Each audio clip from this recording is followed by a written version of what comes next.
सिवान में करीब 3 लाख मुस्लिम, 2.5 लाख यादव, 1.25 लाख कुशवाहा और 80,000 के आसपास सहनी मतदाता हैं।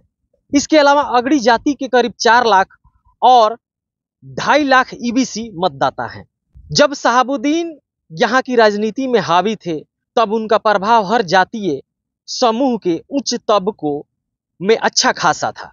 साथ ही उनको राजद के ठोस वोट भी मिलते थे। सिवान एक डॉलर इकोनॉमी वाला जिला है। यहाँ के हिंदू मुस्लिम सभी तबके के लोग बड़ी संख्या में विदेश, खासकर खाड़ी देशों में काम करते हैं। कई गांव और कस्बे ऐसे हैं जहां के घरों में आपको युवा लोग बहुत कम मिलेंगे। ये सभी विदेश में रहते हैं। विदेशी पैसे की वजह से जिले के बाजारों में खूब रौनक रहती है। शहाबुद्दीन साहब करीब 3 दशक से सिवान और बिहार की राजनीति की केंद्र में रहे हैं।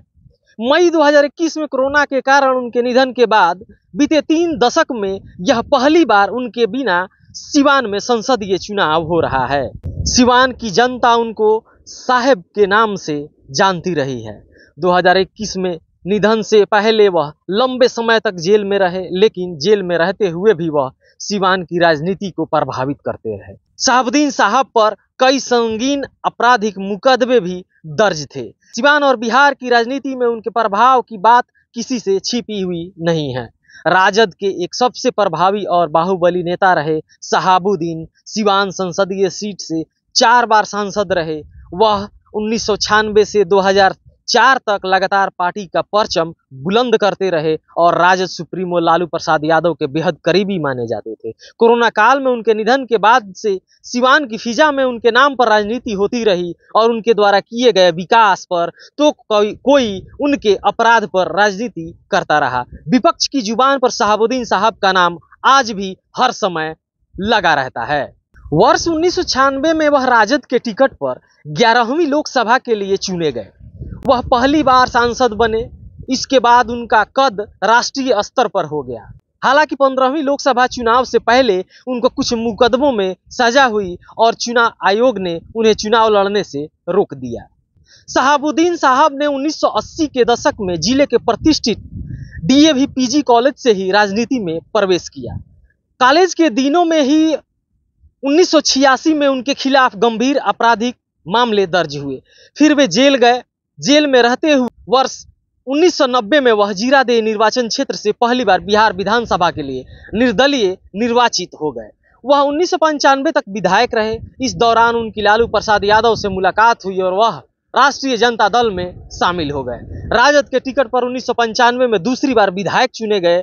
फिर 1996 में विधायकी छोड़कर उन्होंने सांसदी का चुनाव लड़ा। इसके बाद पत्नी हिना साहब उनकी राजनीति पारी संभालने के लिए आगे आई। राजद ने भी उन्हें 2009, 2014 और 2019 में 3 बार सिवान संसदीय सीट से टिकट दिया। 2009 में निर्दलीय उम्मीदवार ओम प्रकाश यादव ने उन्हें 63,000 वोटों से हरा दिया। ओम प्रकाश यादव लंबे समय से सिवान को शहाबुद्दीन के प्रभाव से मुक्त कराने के लिए सड़क पर लड़ रहे थे।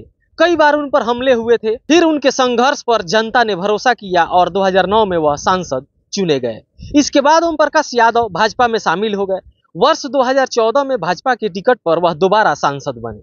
उन्होंने 1 लाख से भी ज्यादा वोटों से हिना को हरा दिया। वर्ष 2019 के लोकसभा चुनाव में यहां से एनडीए की उम्मीदवार कविता सिंह ने 1,16,958 वोटों से हिना साहब को पराजित किया था। हिना साहब के साथ आज भी एक बड़ा वोट बैंक है।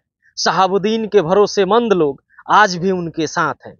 बावजूद इसके वह 3 बार से लगातार लोकसभा चुनाव हार रही हैं। इधर कुछ समय से उनकी राजद नेतृत्व से कुछ दूरियां भी बढ़ने की खबर आ रही हैं। पिछले दिनों सिवान में तेजस्वी की जन संवाद यात्रा में वह मंच पर नहीं दिखी। इसके बारे में पूछने पर वह कहती हैं कि उनको किसी दूसरे कार्यक्रम में जाना था, वह उसमें बिजी थी। मौजूदा हालात में हिना साहब निर्दलीय चुनाव लड़ रही हैं और जनता के बीच खूब दौरा कर रही हैं।